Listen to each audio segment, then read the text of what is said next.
Assalamualaikum warahmatullahi wabarakatuh. Innal hamdalillah nahmaduhu wa nasta'inuhu wa nastaghfiruh wa na'udzu billahi min syururi anfusina wa min sayyiati a'malina. May yahdihillahu fala mudhillalah wa may yudlil fala hadiyalah.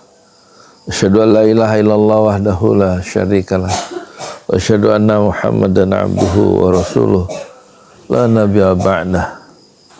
Wassalam.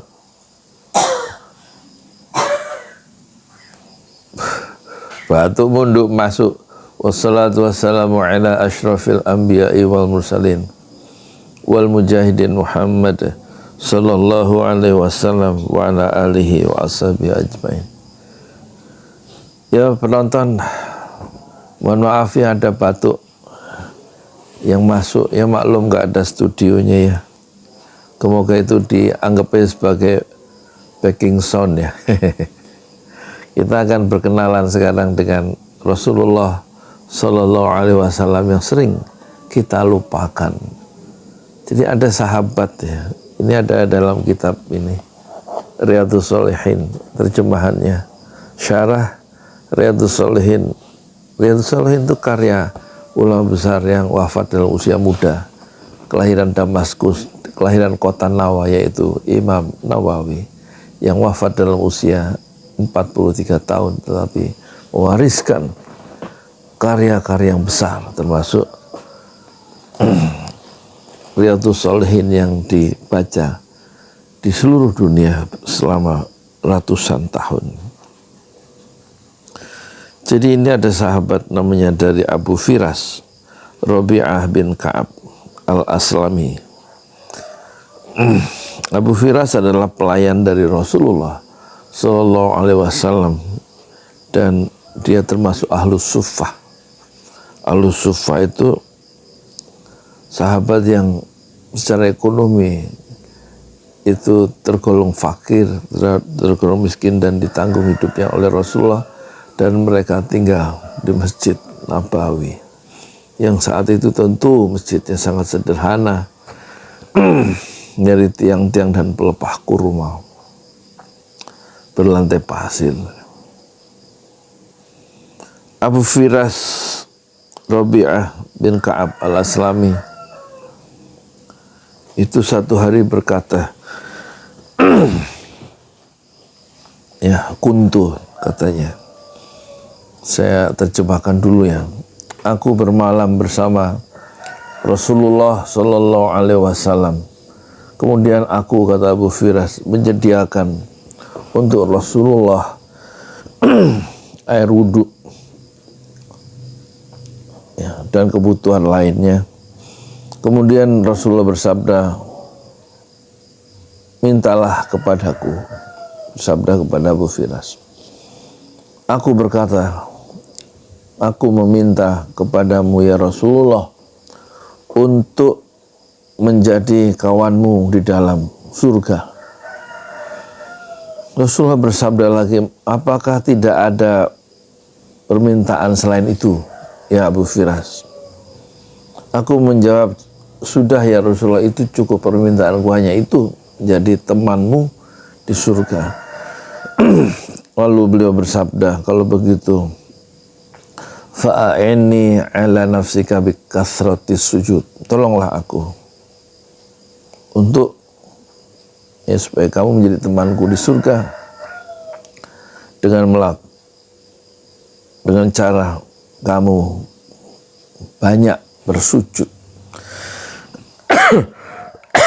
Maaf. Kuntu abitu ma'a Rasulillah sallallahu alaihi wasallam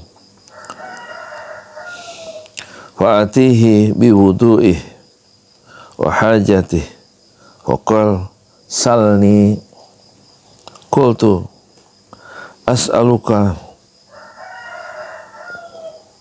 murafaqataka fil jannah,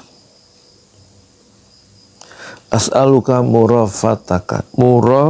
murafaqataka fil jannah. Faqal au ghaira dzalik, qultu huwa dzaka qal fa'inni ala nafsika bi kathrati sujud rawahu muslim. Jadi hadis ini diriwayatkan oleh Imam Muslim di dalam kitab salat bab keutamaan sujud dan anjurannya. Kemudian pensyarah kitab Riyadhus Shalihin ini yaitu Dr. Mustafa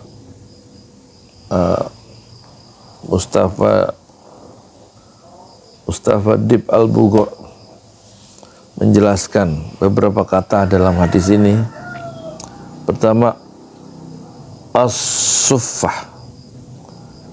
As-suffah tempat yang dipasangi di belakang masjid Rasulullah Sallallahu Alaihi Wasallam dan biasa ditempati oleh sahabat-sahabat yang fakir, yang ekonominya itu kurang beruntung. Kemudian kata yang kedua di dalam hadis ini yang dijelaskan oleh Mustafa Dib Al-Bugho adalah murafaqataka. Artinya menemanimu. Maksudnya murafaqataka adalah dekat denganmu ya Rasulullah, sehingga dapat melihat wajahmu dan merasa nikmat dengan memandang wajahmu. Itu artinya murafaqataka. Jadi Abu Firas cita-cita terbesarnya dalam hidup setelah ditanya oleh Rasulullah, coba kamu minta apa? Saya hanya minta as'aluka, aku mohon kepada engkau ya Rasulullah, murafaqataka, ingin dekat denganmu dan bisa melihatmu secara langsung di surga, tapi jaraknya dekat dan bisa memandangi senyummu, bisa memandangi, menikmati wajahmu. Berarti Abu Firas masuk surga ya. Kemudian kata yang ketiga, setelah as-saffah kemudian murafaqataka, ada lagi yang ketiga yang dijelaskan oleh Mustafa Dib Al-Bugho adalah bikathrati sujudi, atau dibaca berhenti bikathrati sujud. Apa arti bikathrati sujud? Dengan banyak bersujud. Maksudnya dengan banyak sholat. Sujud disebut secara khusus di sini karena kondisi paling dekat seorang hamba dengan Rabb-nya, dengan Allah adalah ketika dia bersujud. Saat bersujud itulah saat yang paling dekat seorang hamba dengan Allah.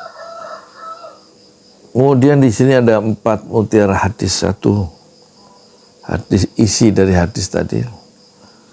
Hadis ini mengandung petunjuk bahwa surga diperoleh dengan usaha yang sungguh-sungguh di dalam melaksanakan ketaatan dan dalam melawan hawa nafsu.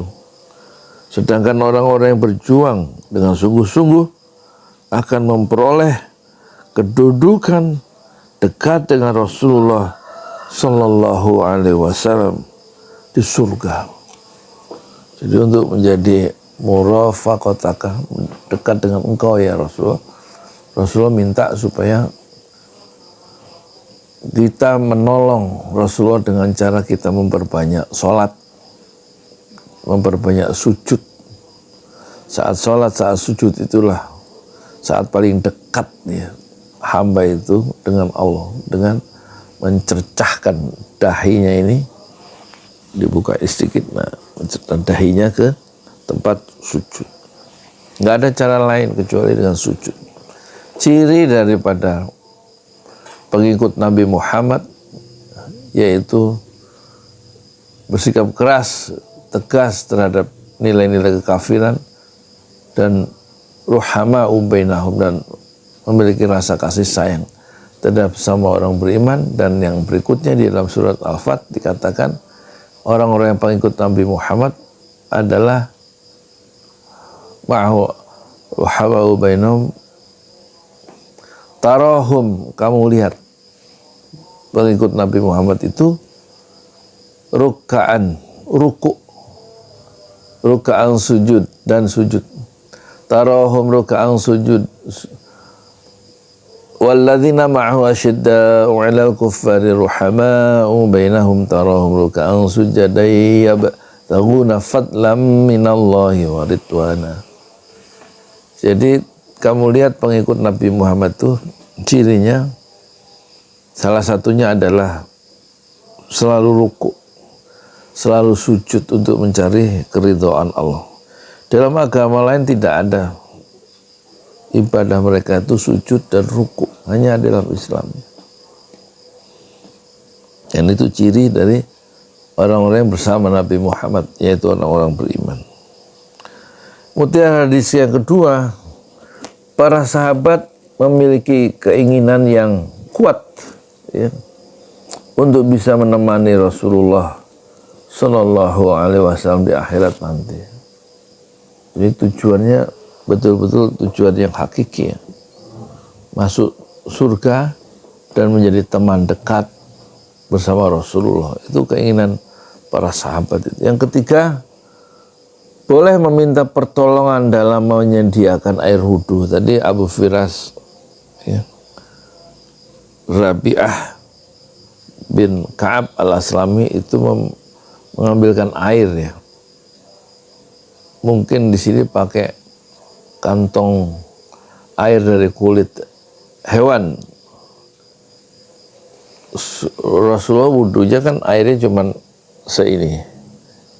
Cukup ya, di tangan dibentangkan, telapak tangan, dua telapak tangan. Jadi sedikit air yang dipakai oleh Rasulullah, efektif sedikit, tidak mubazir seperti kebanyakan kita ya, orang-orang Indonesia. Keempat, kedekatan yang hakiki dengan Nabi Sallallahu Alaihi Wasallam bukanlah dekat fisik, sembari menjauhi petunjuk dan sunnah-sunnahnya, melainkan dengan mengikutinya dan meneladani sunnah-sunnah dari Rasulullah Sallallahu Alaihi Wasallam. Ketika seorang Muslim mengikuti petunjuk Nabinya dan meneladani petunjuk dari Rasulullah, maka ia telah menjadi teman dekatnya nanti di surga. Insya Allah dia kunci untuk menjadi teman Rasulullah di surga adalah dengan cara mentaati perintah-perintah Rasulullah, mengikuti, meneladani, mencontoh sunnah-sunnah Rasulullah. Sehingga hanya dengan metode itu, dengan manhaj itu ya, dengan memperbanyak sholat, maka hanya dengan cara itulah orang bisa dekat di surga bersama Rasulullah, bisa memandangi wajah Rasulullah, dan bisa menjadi teman yang dekat di surga. Moga-moga hadis ini